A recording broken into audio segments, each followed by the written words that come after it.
Hello YouTube family, कैसे हैं आप लोग। आशा करते हो कि आप लोग अच्छे होंगे, स्वस्थ होंगे, मस्त होंगे, अपने अपने घर में व्यस्त होंगे। और देखिए मैं विवाह गीत सुना रही हूँ, बहुत सुंदर विवाह गीत है।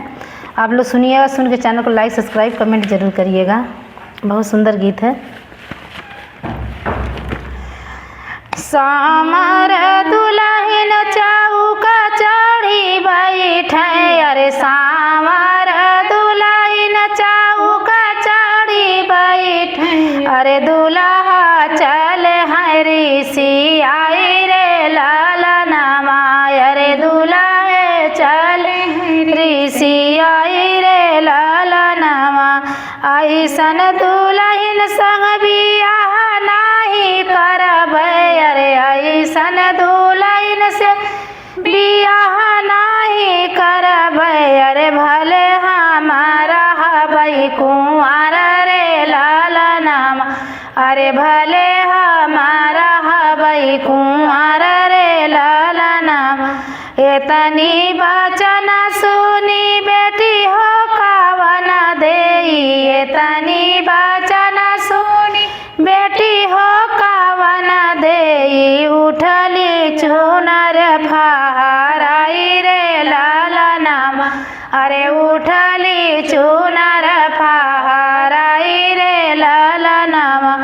ऐसन बर संग बियाह नाही करबै, अरे ऐसन बर संग बियाह नाही करबै, अरे भले बाबा रहबै कुंवर रे लालनमा, अरे भले बाबा रहबै कुंवर रे लालनमा।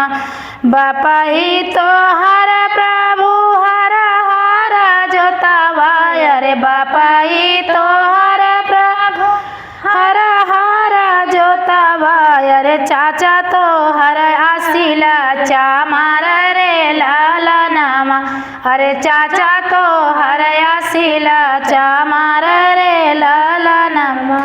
माई तोहर प्रभु जन्म कै भटिनिया, अरे मामी तोहर प्रभु जन्म कै भटिनिया, अरे यही गुना रह काहे के गया ऋषि आई रे लालनमा, अरे कौने गुना गया ऋषि आई रे लालनमा।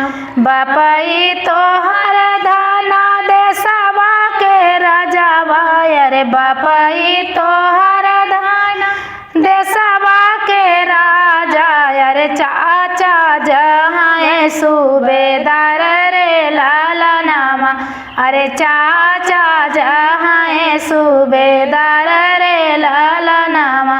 अरे माई तोहर धाना घर के रानिया, अरे माई तोहर धाना घर के रानिया, अरे यही गुना चले ऋषि आई रे लालनमा, अरे यही गुना चले ऋषि आई रे लालनमा। सामर दुल्हन चौका चढ़ी बैठे, अरे सामर दुल्हन चौका चढ़ी बैठे, अरे दूल्हे चले हैं ऋषि आई रे लालनमा, अरे दूल्हे चले हैं ऋषि आई रे लालनमा।